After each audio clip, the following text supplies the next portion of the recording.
All right, and we are live.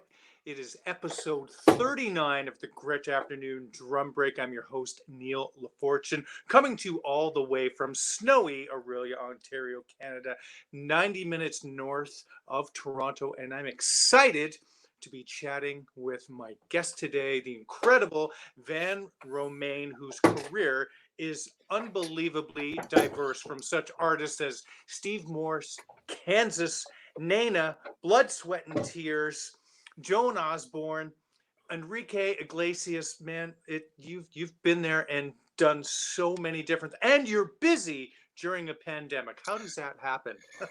Well, I'm as busy as possible.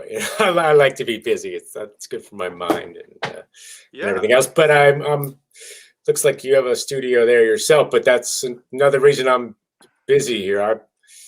I'm living in New Jersey, about 30-minute drive outside of Manhattan. And before here, I had a studio in Manhattan. Both of my kids were born in New York City, and my music career was launched there, I would say. And so yeah, I've got more space here, and That's awesome. so that's what's keeping me busy. So I've actually been working.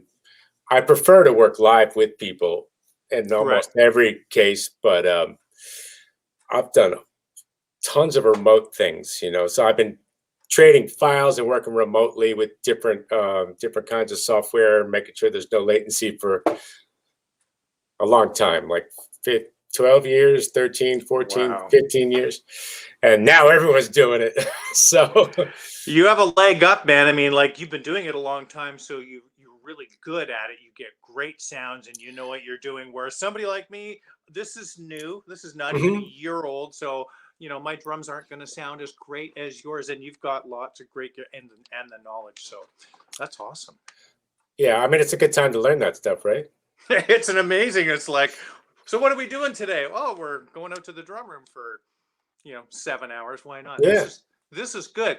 So let's go back to the beginning. How old were you when you started playing music? Was it music first? Was it drums first? Was it a bit of both? It was, I guess it was music. And my overall thing is, I feel like music kind of chose me. And because early on, it wasn't really a career decision. It was just another one of those things. But to answer your question, I was 8 when I started taking lessons. Wow. But both of my parents are very musical. My father's a huge big band and music fan, and kind of frustrated musician. So he wasn't a musician, but very musical. And he ended up taking the piano lessons so we could jam when I started getting into playing. And he actually got pretty good. But so I guess I started messing with it like age 5, 6, and then I started taking lessons when I was 8.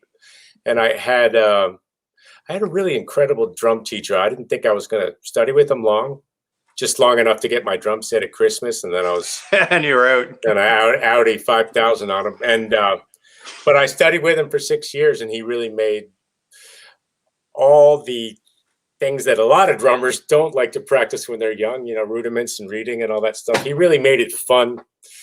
And I think he's really the reason why I stuck with it. That, and I just feel like I think most people who get into it have a certain amount of natural talent as well. So right.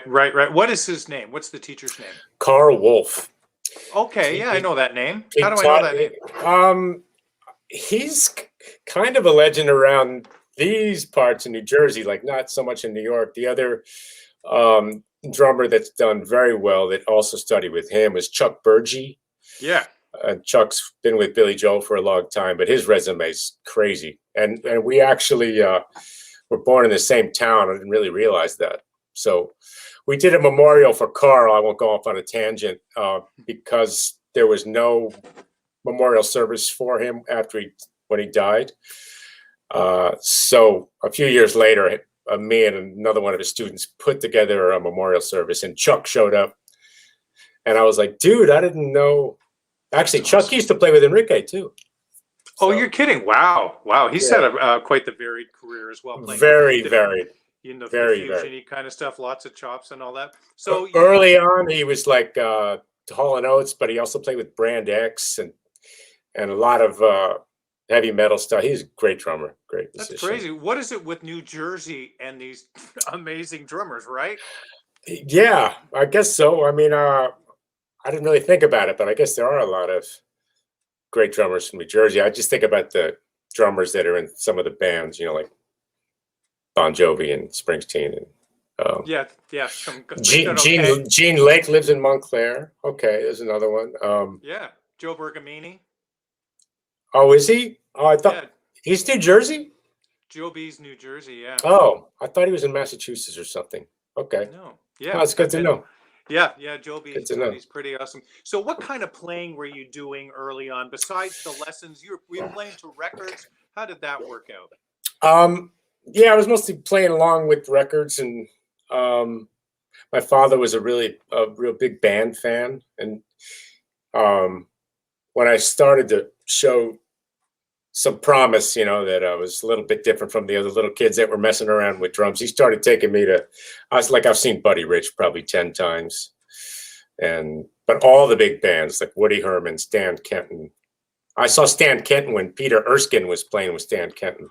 Wow, you were really young then. In my middle school, and they were all hanging out talking to us. And then I met him, after he was in Weather Report and stuff like that, which is a whole nother influence of mine. But yeah, I started it with jazz, but I was still really into pop music. I love the Beatles. I love a lot of soul music, James Brown, Parliament Funkadelic, and I was really into Frank Zappa a little bit later after that. And then one day somebody played me a Miles Davis record when I was, I think, 11. And that really changed. Like, it really touched me somehow, the music.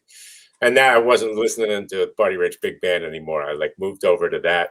Yeah. And everything that came out of Miles. And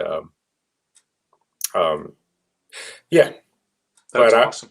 So now, Tony Williams changed my life. I remember hearing Tony for the first time playing Seven Steps to Heaven, and I'm like, what is that drum solo? What is that intro he's doing on the everything? I had such good drum teachers early on that turned me on to the really good stuff. It's amazing that you listen to the variety of music and love it, genuinely love it. And here today, and for the last 30 plus years, you've been playing a variety of music and you like it.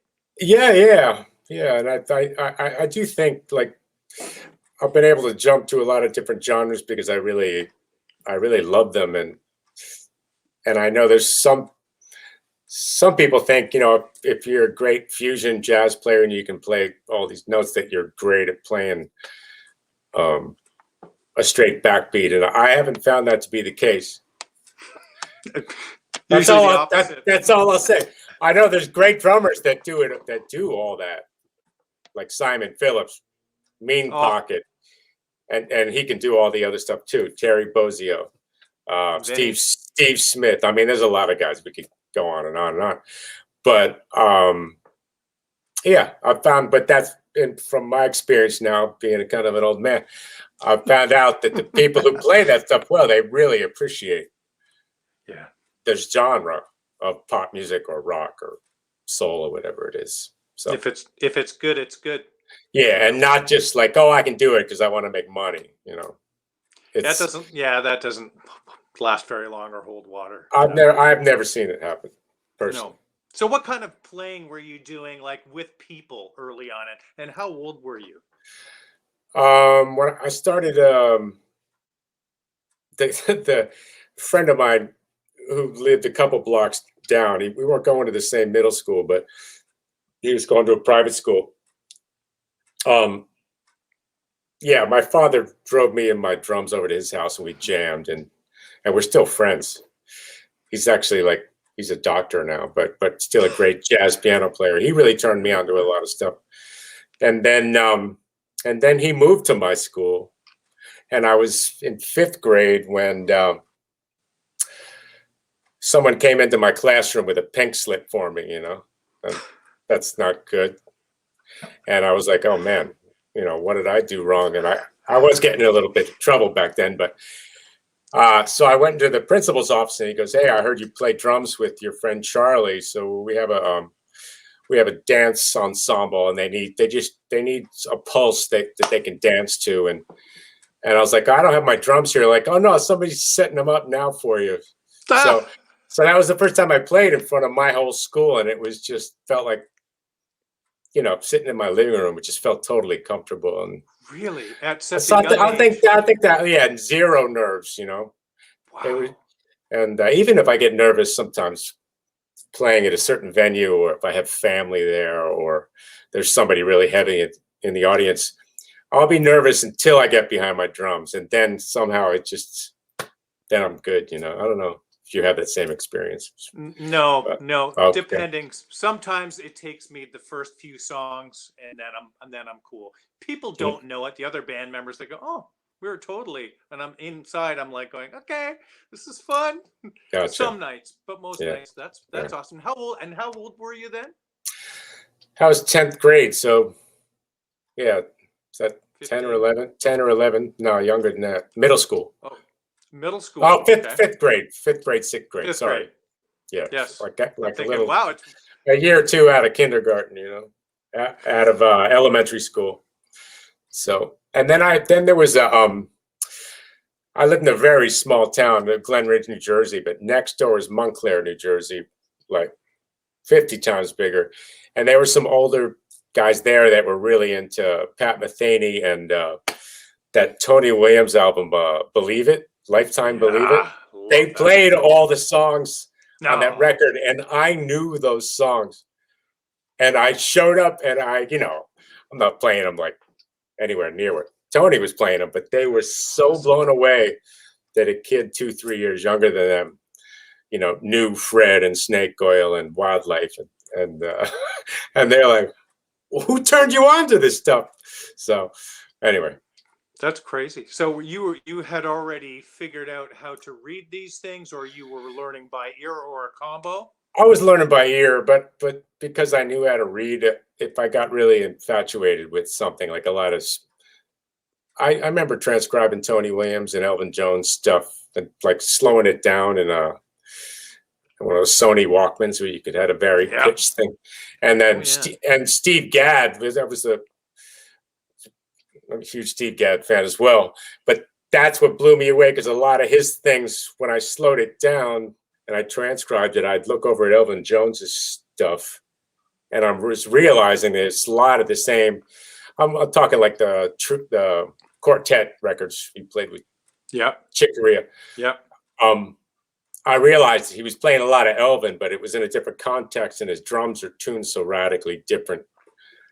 But it was still like a lot of the same triplet patterns, and that he was coming from Elvin in that music, That is And, really and cool. and then I was like, wow, I never would have known that if I didn't look at it on the page, you That's know. amazing. At a young age, and being able to do that, and to realize that. Yeah, Steve definitely had his influences, but as you said, that sound, he tuned things. It was that more the deader, Hmm. fatter sound, Yeah. and but what a great pocket. So, did you feel you assimilated a whole bunch of different drummers in the beginning?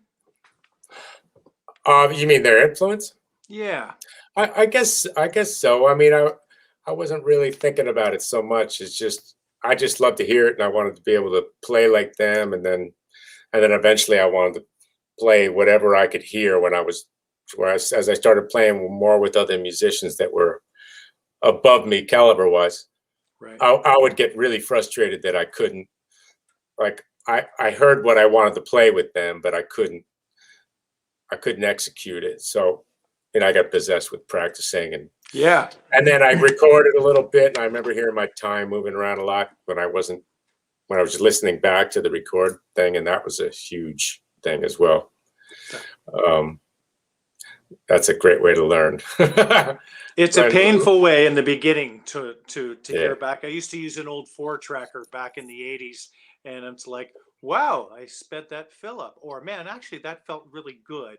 But yeah, you're right. And I remember video back in the day too. We'd have the camcorder at gigs, and my girlfriend would film, and I'm like, wow, either we sounded not great, Uh, or we did sound really good. I was surprised, but That's wonderful, man. And my girlfriend wasn't videotaping. She was busy packing her ears with napkins, I think. So, but at least he came. Yeah, this is true. When were you first aware of Gretsch drums? Tony, probably Tony. Yeah. In person. When did you see Gretsch? I guess being in it might have been Max. It might have been Max Roach, though. Yeah. And that sound, right? That something about the sound of them. Yeah. Yeah. There was always a sound to them. And then I got away from it for a while. And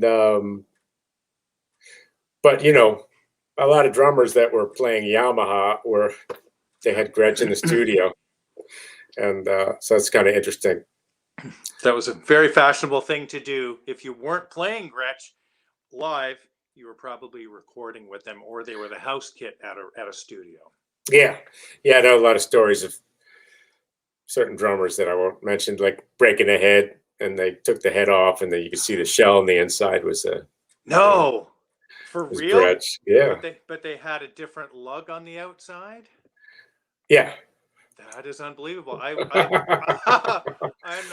Wow, I had no idea that was actually true. But that's yeah. I mean, who knows how true it is? But I know some of it's true. Well, you would know, because a lot of those drummers are playing Gretsch now. You know, they have good taste. When did you get your first Gretsch kit? What was the color? And what were the sizes? What were your first Gretsch drums?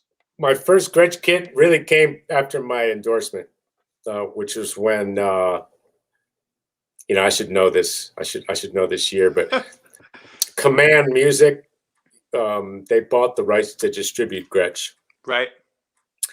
And long time ago. Yeah, and Gibraltar Hardware was part of Command. And I'm still I was just doing a video shoot for Gibraltar earlier.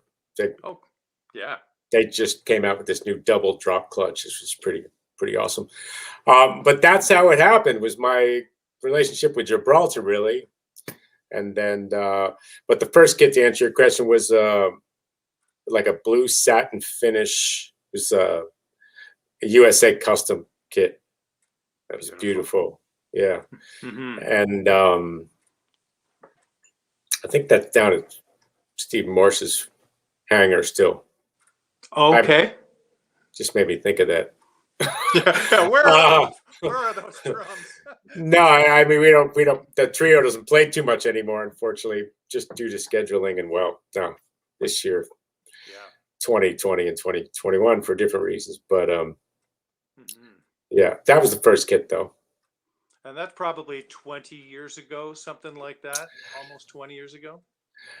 I could Google it real quick, but I'd imagine. But I think it was 92, 93. Wow. Okay, so that long ago. So over. Wow. Okay, didn't realize it was that long. Oh, wait, no. I'm way off.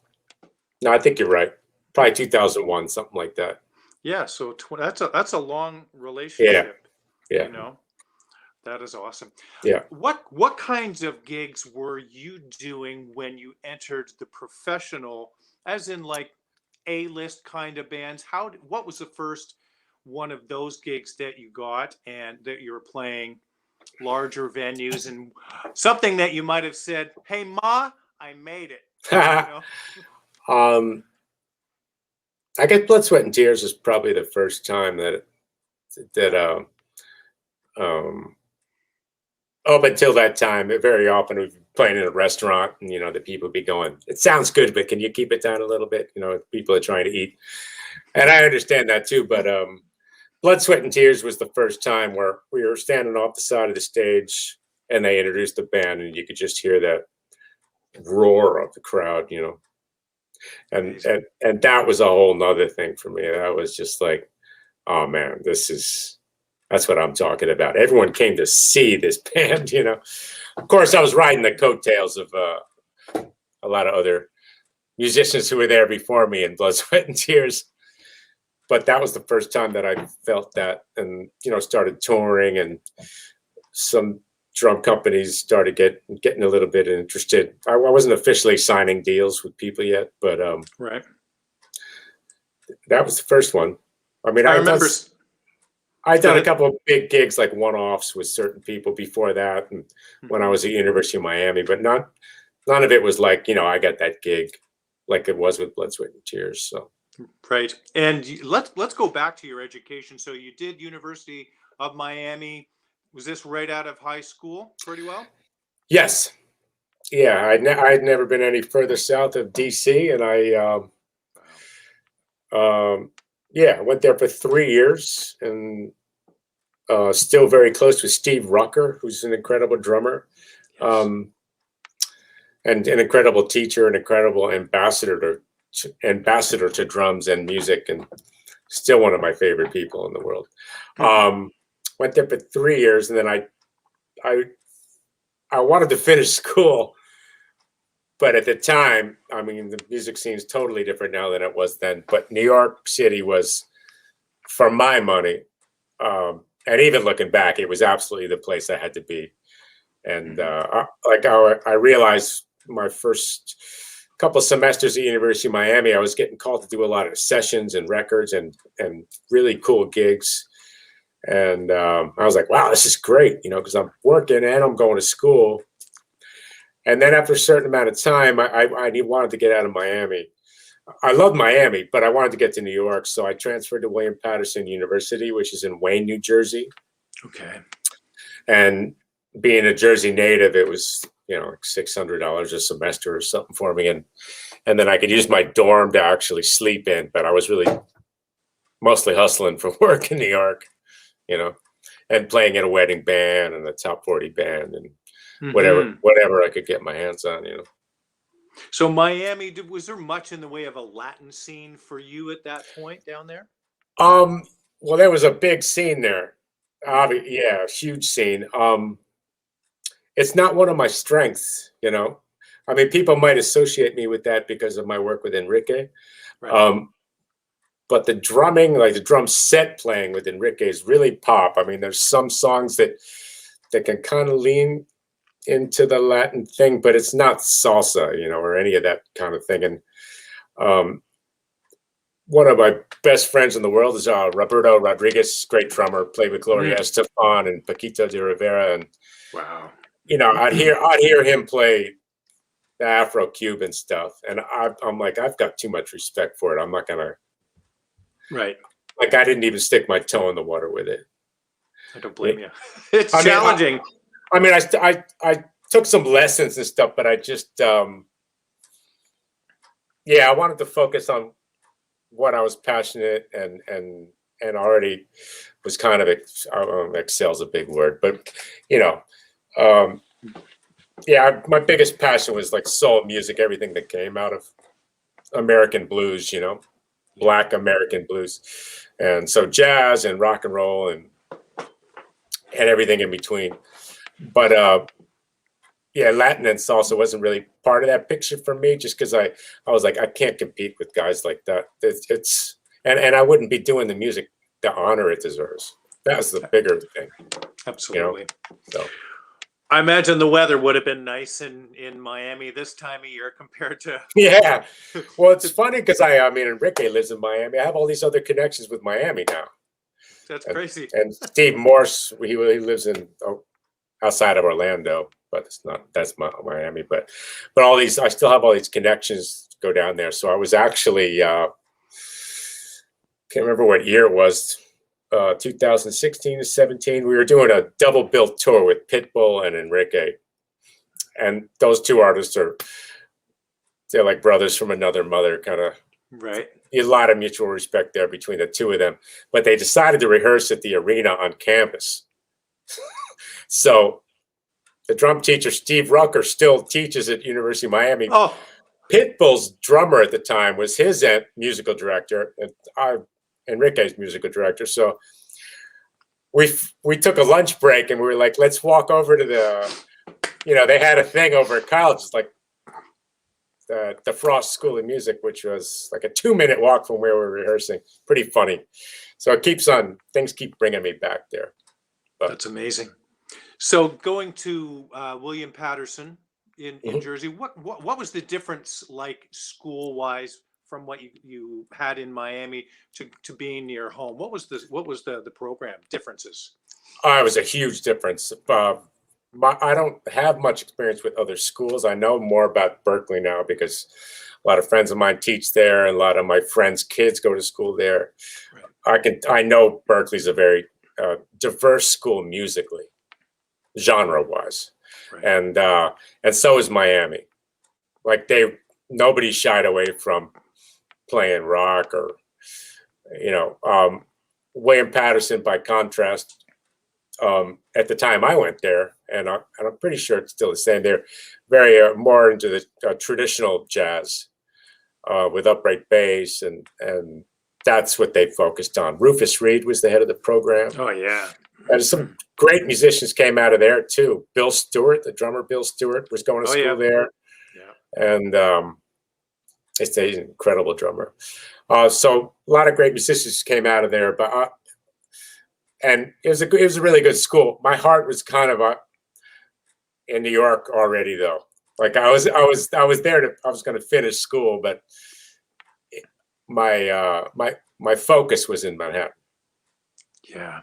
Do you feel that learning how to play jazz is an important skill that a modern drummer, today's drummer, needs to tackle?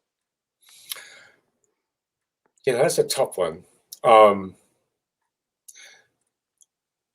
I suppose I guess there has to be for my belief would be there's got to be some passion in it. Like Mhm. I think I don't know, to force feed someone a genre of music that they don't like. I don't know. That Yeah. doesn't feel all that amazing to me. But at the same time, while I was well versed in jazz on day one at University of Miami, a lot of the teachers there really opened my eyes to like the influence of Louis Armstrong and all these other things Mm, I took for granted. Um, so I guess the short answer to your question would be yes, but the longer answer would be yeah. I would think you'd have to be passionate about the music and really get right. it. I don't see a lot of I don't see a lot of work in that genre unless I mean there's less and less as I see. I just Right. played on a record here and I do some film scores here sometimes where I get my brushes out and I'm like, whew, okay, I can still do it, you know. Yeah. Uh, um, but that was the other thing for me when I moved to New York. Um, I didn't want to get stereotyped. This sounds political, and I guess it was, but I didn't want to get stereotyped as a jazz guy because at the time there was a certain amount of jazz musicians who really looked down on any other genre, and Right. and I love jazz, but I also love the other genres equally. You know, they're all my like little family members in my funny little mind here. Um, but for me, it was more important. I wanted to do big records, you know, Right. Yeah. and I also would have loved to do jazz records. But if I had to pick, and I was concerned about if somebody saw me playing jazz, that they would go, "Oh, he's not gonna be the guy we should get for this record or that tour." And I think that's changed a lot now because I've seen a lot of other drummers who are really good friends, like Sean Pelton and Keith Carlock, guys that they played everything in New York, and so I look at them and go, oh, maybe I didn't need to do that, but you know, that's what I Right. decided to do at the time. So That's awesome. So after Blood, Sweat, and Tears, what was Steve Morse kind of the next large yeah, act for you? Yeah. How did the Steve Morse connection happen? it happened through the bass player in Steve Morse band is Dave LaRue, Yeah. and I had been in a wacky like instrumental trio with Dave LaRue uh, and a guitar player by the name of Glenn Alexander, who I'm actually also working on a record now with. And that band was called Stretch, and we had a big following in New Brunswick, out of all places, and Philly, and I mean big. You know, we'd sell 200 tickets. That was big. but through that relationship with Dave, Dave and I have always had a really beautiful chemistry musically. Like there was a lot of improv in the band Stretch, so it was different every night, but we very often do exactly the same thing at the same time, and we would know when to break down the dynamics. And it was one of those special. He's way up there with that with me. Like, and I don't know where it comes from. I almost don't want to know where it is, just as long as it keeps happening. You know. Yeah. So Dave recommended me. Rod Morgenstein was having huge success with Winger at the time. This is back in '89. Steve Morse had a record, High Tension Wires, that he needed a new band to support, and he had played a little bit with Dave. So yeah, he showed up. Then there was an audition. There weren't any other drummers there, but I showed up with my drums, and at the time I still trigger a lot. I got like the live drums is my main thing, but I very often have some electronics around the kit just when it's musically effective. Sure. And with some of his stuff, because it's a trio and there's layers of keyboards on some of the Drake's stuff. Anyway, we played 4 songs. I learned 4 really hard songs, and I really put a lot of time into learning it.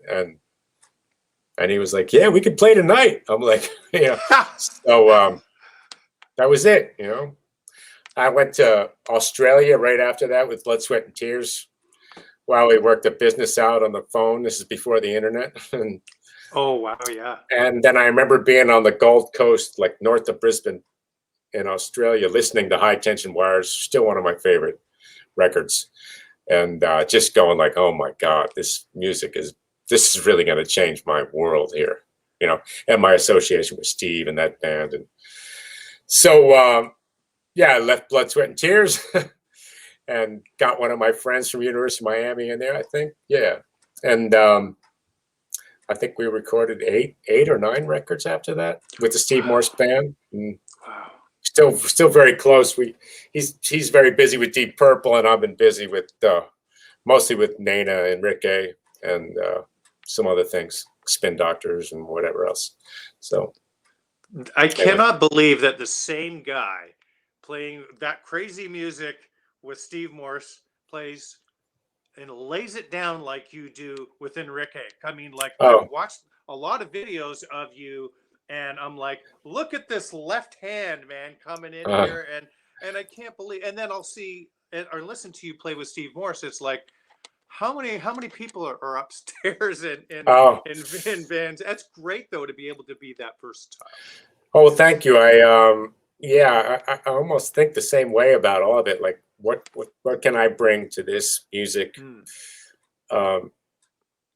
to make the music sound as good as possible? And it just so happens that Steve Morse's is much more arranged and it's instrumental, so there's much more featuring of the drums. But he's such an amazing composer that once he got to know my playing and Dave's playing, then he started writing like for us. Wow. Like, well, I wouldn't say that. Like, well, with us in mind, with our strengths in mind, he picked out. That's like, really, like, isn't it enough that you're writing this amazing stuff, but that you're actually thinking about these 2 new people in your band? So that's what Southern Steel was, and all the records after that the Steve Morse band did, and then he writes different music for the Dregs, you know. So that's pretty cool. So, and did you learn some of Rod's parts for some of the Dregs? Oh yeah, definitely.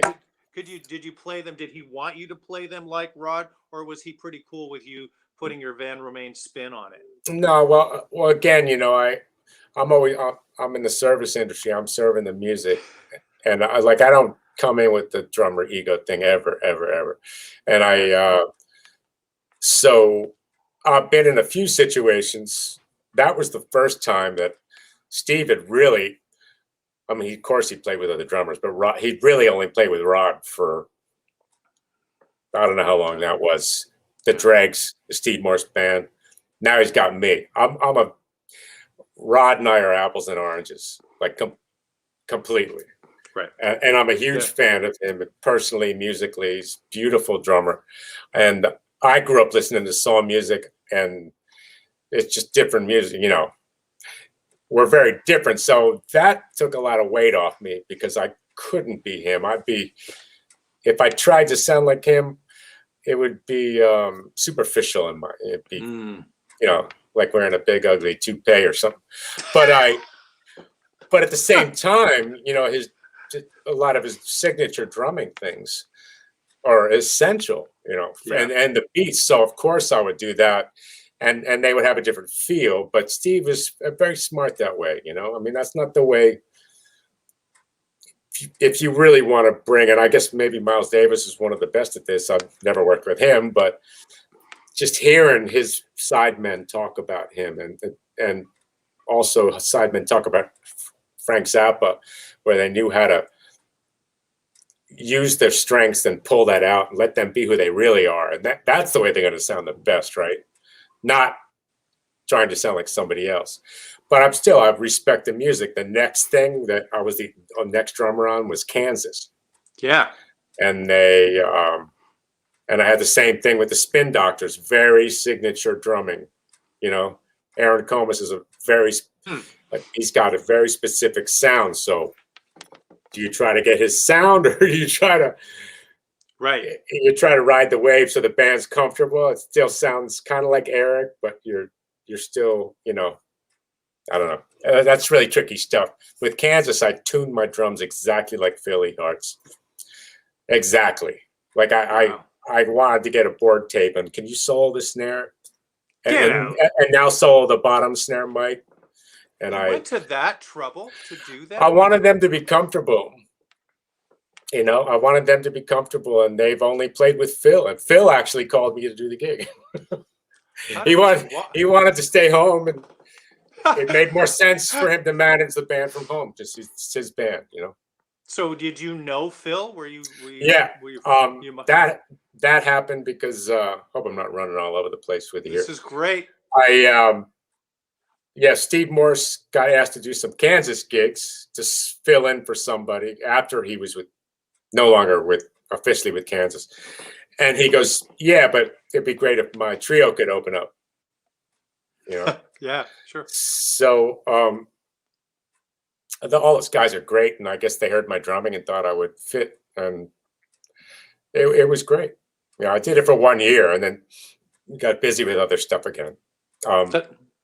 But yeah, I tuned it everything like Phil's, and then over time I would make little changes, just so, because I don't want to come in and go, hey, I'm Van Romaine, this is my sound, bitch. That's not my thing. I'm a guest. I'm coming in to make them, and I wanted them to feel comfortable. So it's amazing that you had that attitude at a young age. Where did you learn that? Well, I wasn't so young at that age. Well, I mean, early on, you knew that you were a supportive role, and you knew that you needed to serve the music. Not a lot of drummers get that when they're that, starting out, let's say. Oh, okay, yeah. I mean, I'm sure I've had some, ego rubs with people over the years, but when you're listening to people I'm as big a fan of Ringo's and Charlie Watts as I am with Tony Williams. It's a very different. I'm getting something very different from those different drummers, but those guys are serving the songs, man. I mean, so is Tony, but you know what I'm talking about, like with pop music. So you're not going to come in and change Ringo's beats, right? No. You could try. Good luck with that, How weird would that be, right? Yeah. You see anybody really trying to play. I saw a video of Will Lee sitting in playing drums on a Beatles tribute that he plays in, and it was awesome. From a bass player, I mean, he was really sensitive to that feel and that Ringo lope. Yeah. What was after the Kansas gig, or after Steve Morse? Were you playing with Nena next? Yeah, I mean, I never really stopped playing with Steve Morse. It just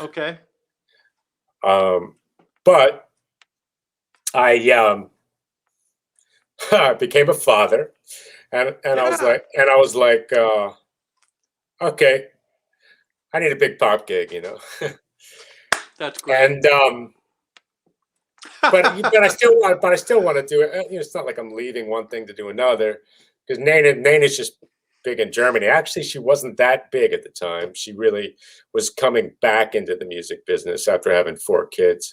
Right. And Wow. so I got hired to just play drums with her. With an American, she wanted to hire Joan Jett's band, but Joan Jett's drummer couldn't do it. Crystal. Okay. Tommy Price. I don't know if you know Tommy Oh, Price. Tommy. Yeah. He played Yeah. with Billy Idol. I love Tommy playing. Tommy's Yeah, he's one of my favorite rock drummers. man. Right there. So I played drums on the first tour with Nena, and then she asked me to be a musical director for the next summer. So she would do summers in Germany because the market's smaller because it's Germany. And I'm like, yeah, I'm totally flattered, but I live in New York, so Right. everyone I know, and all the musicians I know, I don't know any German musicians. I didn't at the time. Now I know quite a few, actually. Yeah. But yeah, I would put together different bands, and I'd start also writing with her and working on the records. And slowly but surely, 25 years after the success of Left Balloon, she had her second #1 hit. Wow. Like in 2003 or 4. And you won Artist of the Year. Now she's huge again. Well, not this year. Nobody's huge this year. Yeah. But she's like the coach. She's the voice of Germany. She's one of the coaches and did 2 seasons of that. And yeah, she's a huge artist. And now I've handed that over to Zach Alford. David played with David Bowie and Bruce Springsteen and B-52s. And so I sub for Zach if he can't do it, and I'm available. So because I got too busy with Enrique to be there for her as a musical director and everything. So Wow. Was that the first time that you had assumed the MD role? Nena was the first pop star. I had put some bands together for other people, and I used to play with Bernie Worrell, keyboard player from Parliament Funkadelic. I was a huge fan of his. He asked me to be his lieutenant, is how he asked me to be. I was a lieutenant. I'm not sure what that means. He goes, you need to put a band together for me. So I didn't put the whole band together because we were already mostly a band, but I recommended people and would try to run rehearsals for him and help out. So he was the first one to give me more responsibility, but Nena was the first one to, really put a big chunk of her career in the responsibility of that in my hands. Yeah. And how is your German now? Nein, sprechen Sie Deutsch. Entschuldigung. Yeah, not very good. Well, and music is the universal language, right? So that is incredible. Now you played some gigs over the years with Joan Osborne. I believe this was before she had the radio hit. Yes. And what were those gigs like? She's incredible. Yeah, that was like the sort of during the same heyday of the Steve Morse band for me. 89 through 95 or 96, 97. If I was home, she used a ton of different musicians, a ton of them. But just an incredible performer. And I started out playing pretty small places with her, 100-seat blues clubs. And it built up to she would sell 1,100, 1,200 tickets. She didn't have a record deal. That was the biggest. She just kept on, her following kept on getting bigger and bigger. But I've had musical levitating experiences with her, just with the energy in a small room. And I have so much respect for her. She's just incredible. So when was the last time you played with her? Been a long time? Yeah, a long time. I haven't played with her since she's had the bigger success. But it's all good, I just talk to her here and there, and some of her band members when I used to play with her still work with her. Still kind of a small world, It is. You see people at the airport all the time, or you used to back in the day. Hey, yeah, Yeah. Be really neat saying, where are you going? You know, going to the same place. So, hey. But at the time, like Joan Osborne, the Spin Doctors, Blues Traveler, they were all playing these tiny little clubs on Bleecker Street in Manhattan.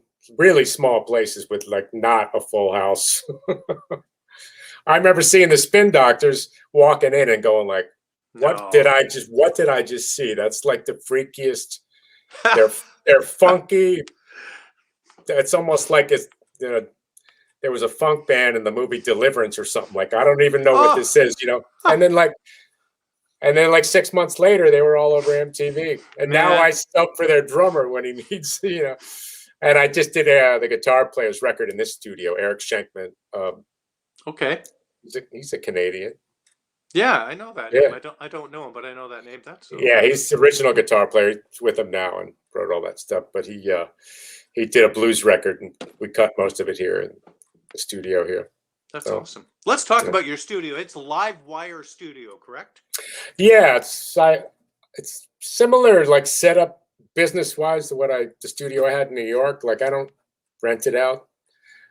Sometimes people rent it out but it's mainly, I started working on producing things, and I got some publishing money, so I just decided to build out a studio in New York. Yeah, I have the same thing going on here. So I've got this is my house, but this is and there's 2 motorcycles in here right now. Oh, right, yeah. But this is it's a garage, but the ceilings are high, and oh wow, it's a kit and it's a mixing desk. But I've got guitar amps upstairs. There's another tiled room adjacent to me here. So I have band members cut in here, and there's guitar amps and bass amps upstairs that snake down into the mic pre's here. And yeah, so you know, I got different headphone mixes. So lately, it's mostly just been me, and occasionally I'll have someone over here that I'm writing with or something like that. So yeah, but I never have hired it out. Doesn't sound like you need like you need 2 hours, or it's just I don't know. It's just my space, but a lot of friends mix their records here and they use it, and you know, occasionally work out a financial thing, but it doesn't have its own website and things like that. I've got some pictures up on Facebook of it, but that's about it. Wow. And what are those Gretsch drums? This is the Gretsch Afternoon Drum Break. So what are those lovely Gretsch drums that behind me? Just over there? Yeah. Maybe you can slide. That's a mixture of let's see. It's a broadcaster bass drum. Oh yeah. But not a broadcaster logo. And I know it's a little dark. And the toms are actually from a Brooklyn kit. I just mix and match depending on what's. Oh man, look at that! It's not lit up very well here. Let me see if I can. Here we go. So that is beautiful. Yeah, you know, the kit changes depending on what I'm working on. And then so I've got a rack of stuff here, and yeah, I'll there's the missing desk is behind me over there, but I actually have a trackpad and, you know, stuff I can actually punch myself in from the drums. So, and another monitor where I can see the session, you know. So anyway, did I lose you? Frozen. What are the sizes of that? There we go. Yeah, what are the sizes of that kit there? That was beautiful. The bass drum's 22 by 14. Yeah. Depth, and that's 8, 10, 14, 16, but the 10's not up there. So, and they're shallow sizes. So, is it 8 by 9 and 9 by 12? No, I'm sorry. 8 by 10. 9 by 12, 14, and 16 by 16. And then, you know, ton of different snares. Right. Yes. Snare du jour, snare du track, I guess. You have some favorite Gretsch ones that you use? Yeah, most of those are. I don't have my favorite up there right now, but it's chrome over brass. I usually use the most, and then there's two different bird's eye maple snares that I use a lot. One of them, it just it's unbelievable. But it's funny, I'll have these beautiful snares. I've got a closet full of, been collecting them over the years, and you want, some of them are so beautiful looking, you want to play them, but for me, it's what works in the track, Yeah. and that's pretty much like I know it when I hear it. I might mess and tune with it a little bit, and mess with the muffling a little bit. But I can usually tell right away. It's like it's not sitting, It's not the right one. And I just go. I usually end up with, I don't know how many snares I have, 50 or something. I'll probably end up with one with the same 2 or 3 drums, unless production calls for some tiny little 808 sounding snare. Then I'm going to use something else. Right, right. And how does your rig differ from the studio than, say, with Enrique? Well, any kit that I use, I'm only like I don't use like a certain, like I never use the terminology like I play a 7-piece kit. Right. I might say I have a 7-piece kit for this gig tonight because it's what I need for this. Enrique's setup is it's similar drum kit, but I use 2 snares. I have usually a 10-inch snare off to the left of my hi-hat, and then I've got a bunch of Roland triggers, and I've used it Roland SPDSX. And to the right of my acoustic kick pedal, I've got a Roland electric pedal, so I can actually play completely electric. At some parts of the show, I'm not playing any live drums, but for 98% of it, it's all live drums. But I'll trigger certain things off the SPDSX or a trigger pad. Like I use reverse sounds, and then I'll shut it off with the trigger on a drum. That's awesome. Like mute groups and things, like just things that fit his music and that production. And a lot of times, a lot of records aren't made with live drummers all the time, so you want to usually sounds better live with a live kit, but using some of the samples from the record also helps it, from my experience. It makes it sound more what the listener that knows the song it's going to sound familiar. Mm-hmm. It's just like that's really cool, and it's amazing that you've gone to that degree of detail to make sure that the music again sounds as good as it can. And now, does Enrique give you any kind of feedback, or does he have a oh yeah does he? Yeah, I mean, I'm the musical director. He can't yell at everyone in the band. So that's typically what you sign up for.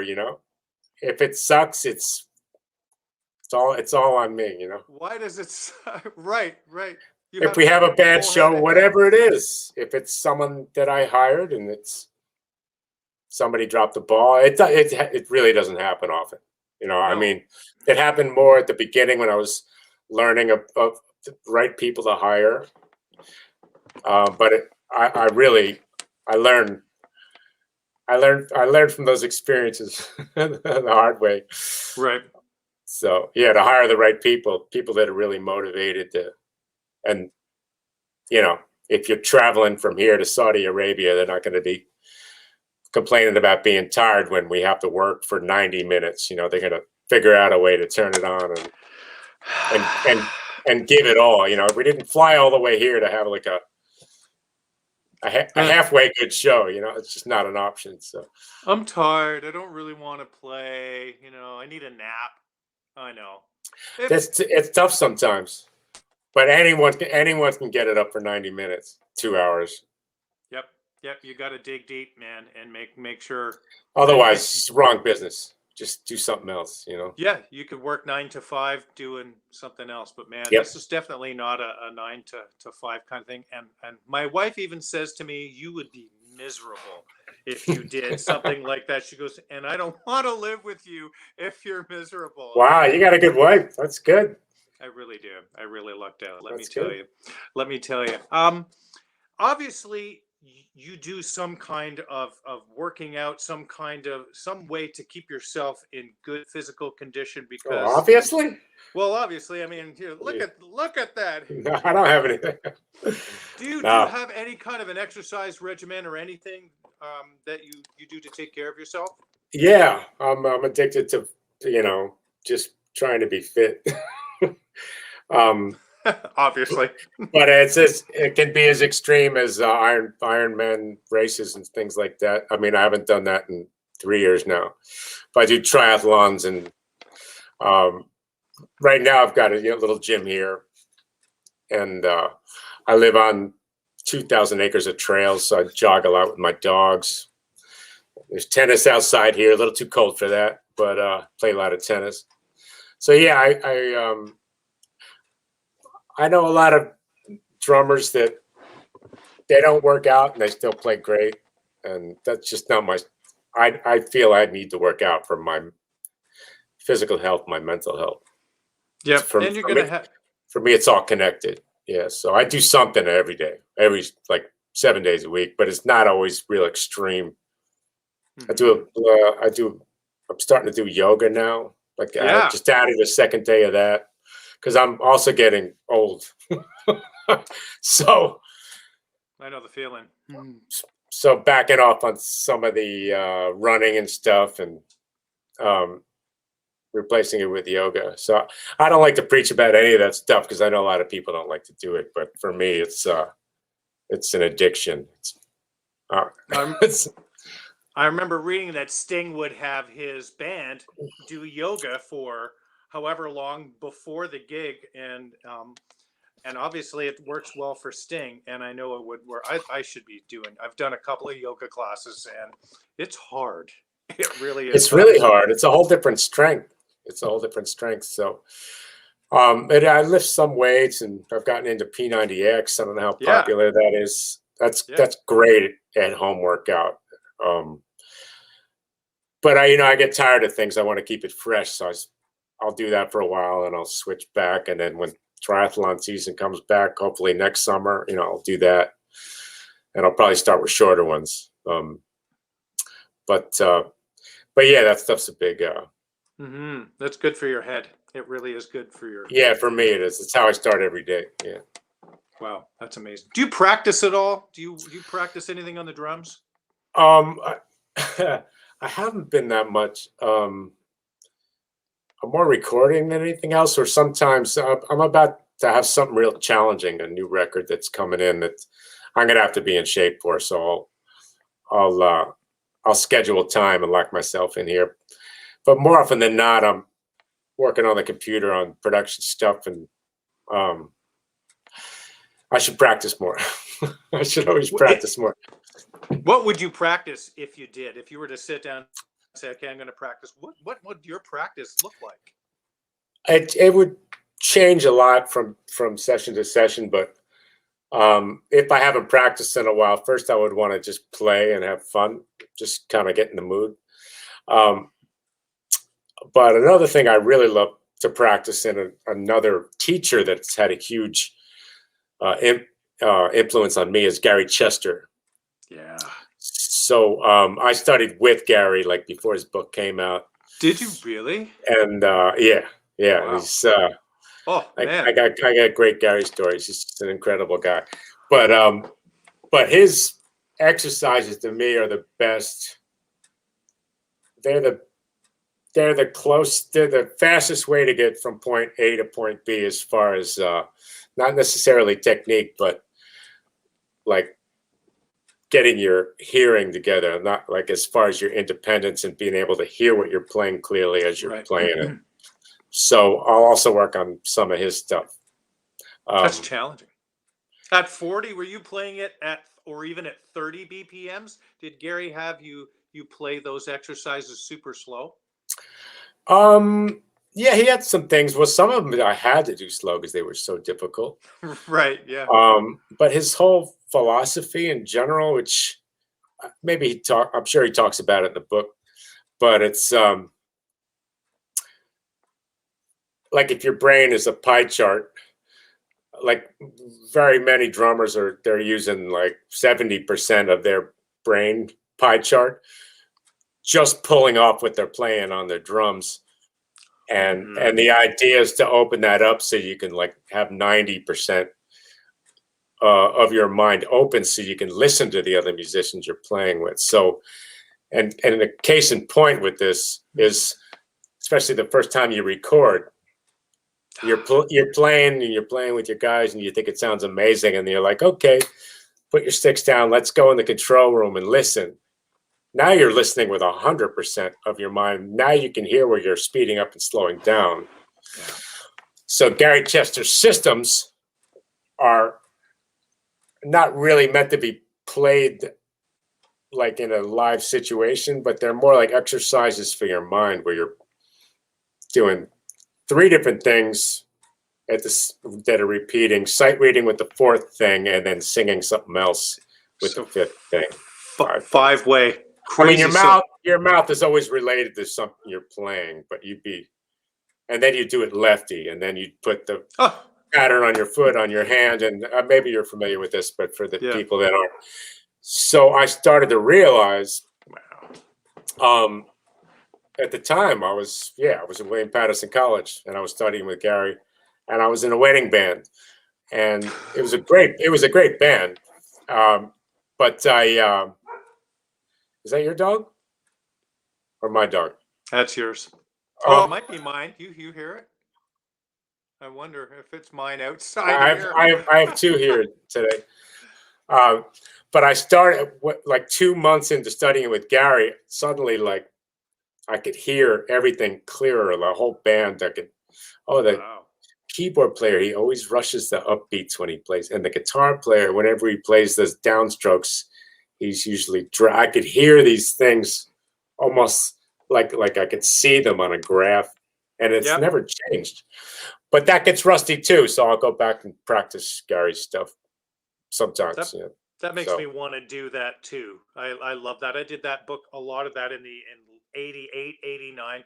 And I remember reading stories of Weckl studying with him, and he said he would get so frustrated he'd hurl his sticks at the wall because he could play, but he couldn't do that material. I remember getting so angry. He gave me something that was so incredibly difficult, and I was a little bit of a hothead back then, but I remember like going, dude, like, just, if you want me to quit, just tell me to quit, you know? And he's like, you got this, go home and come back next week playing it at this tempo. And I was so pissed off at him. And after 4 or 5 days, I actually got it. Yeah. And so he was a coach, you know, and it was one of those things. It was, I thought my limitations were somewhere, but I realized that was just in my head. The only limitation was the story I was telling myself about why I couldn't do it. And it's life lessons like that, bro. It's like that just opens up the world to you. And it's so thankful for people that are willing to push you like that. You know, that is brilliant. And knew how to, right? You know, he had and he didn't get mad, but he was a tough cookie. Like I'm surprised he didn't go off on me, you know. That is my dog. But he didn't. He didn't. He goes, I'm gonna let Van, you know, vent on me here. But he would bully like students. I'd show up from my lesson, and the guy's girlfriend would be waiting on the couch. Oh no! And he'd go to talk to the drummer's girlfriend and go, "You're not gonna sleep with him after he plays that crap." It was, and I'd be hiding in the corner. Like, he was really funny. He has his biggest heart in the world, and talk about a musical drummer. Played on a lot of hit records, man, back in the 50s. Yes, 60s. Yeah, he's like he was one of the cats. He's like a briefcase drummer. He told me his neighbors never knew he played music. Really? Yeah, because he lived outside in New York State, outside of Manhattan, and and all his drums were in New York. You know, the Cartage guy would take him, but he was so musical. Like if he played on that Simon and Garfunkel music, like Bridge Over Troubled Water, he goes, Yeah. yeah, sometimes I just play a tambourine. I don't care. It's like I'm just doing it for the song, you know. So Wow, what a profound influence he would have had on you at that age, and it was the right s- time, man. It was the that's right time. amazing. I was ready for him, and I think Danny Gottlieb recommended him to me. Oh, Pretty sure. nice. Yes, And anyway, yeah, it's that a is huge gift. fabulous. So that's definitely a good bunch of material to revisit. You know what? Tomorrow I'm gonna, or actually maybe Sunday, I'm gonna practice and then go through some new breed stuff. Put the click on, and man, oh man, I love that. I really enjoyed that book once I kind of got the hang of things, but it was frustrating for sure. You know. Oh, big time. Yeah, I don't know if I could have done it just by picking a book up and looking at it without knowing like the man that it was coming from, and you know, but he had a way about him where it's like you wanted to please him, you know. Yeah. And anyway, Man, those teachers are few and far between now. You know, I don't know. Maybe they're around, but I mean, what a legendary figure, and died. You know, in 1987, a long time ago, sadly. But yeah, man, a lot of disciples, a lot of people learned a whole lot of great things from him. I know Kenny Aronoff studied with him, Weckel, and I think Steve Smith did. A whole slew of drummers really got a lot out of that, yeah, and yeah, that's awesome. I had no idea, man. yeah, When I meet you in person, I'd like to hear some more of the Gary stories. I imagine yeah. I've got more there's some stories. good ones. I got more stories. I can Yeah, he's imagine. really funny. He was such a chop buster. Some of them are better like offline, you know. Yes, So that is amazing. That's fabulous. Do you have any real world advice for young upcoming drummers who would see you at a concert, and let's say they saw you in the hotel afterwards and recognized you, said, "Man, I want to do what you do. What are the steps I need to take? What are some of the things that you would suggest I do?" you know, aside from just learning your craft, physically being able to, you know, play your instrument, I really think being as open minded as possible about music and genres. Of course, you have to um, love the genres. Um, that would be one thing, and the other thing would be um, everything's changing so much faster than it ever has, and especially with music. I mean, in all business, you know. But I don't know. I think it's about being happy. So if somebody's happy, um, just playing with their buddies in the basement and not making a career out of it, I respect that. For me, I wanted to see where I could get in New York, and I didn't want to get to be like 50 years old and regret not having given it a shot when I didn't have so many responsibilities. Um, but yeah, I think just being open minded and humble and serving the music. Man, I've seen a lot of people lose gigs because of their egos, you know. Not people that I've hired, but just yeah, yeah, they the ones that keep on getting asked back, they including all the great musicians like we mentioned already, you know, Will Lee and Steve Gadd, and these guys are they make they put so much of themselves into the other artists' music, and that's why they keep on getting asked back, you know. In addition to having the skills, obviously, to right, right. so Wow, wonderful advice, and really great wisdom.